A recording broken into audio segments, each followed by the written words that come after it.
Pero so nagsimula ba na maging kontra fellow niyo si Marcoleta nung palitan niyo siya as Blue Ribbon Committee Chairman? Simula nung kami, yun ang pinag-ugatan ng pagiging BFF namin dalawa. Parang, ewan ko lang sa akin lang ito, parang hindi niya matanggap na napalitan siyang Blue Ribbon.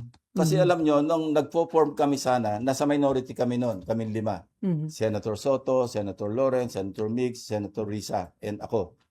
Tawagan namin sarili namin sa Munti Pangarap, Mythical 5. Kami minority. But of course, before the session opened, yung 20th Congress, siyempre, kinakausap namin yung mga ibang pwede naming ma-recruit para pag open ng session, si SP Soto yung maging Senate President. One of them, si Senator Marcoleta. No, dalawa lang yung kanyang parang non-negotiable. Blue Ribbon and Justice. Sabi namin, go.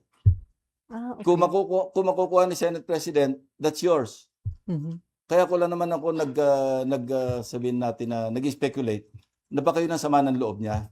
Kasi 2 hearings lang, napalitan na siya. So, yun. Sana maging BFF uli kami na totoong BFF. Okay. Sir, may There's always a proper time for that.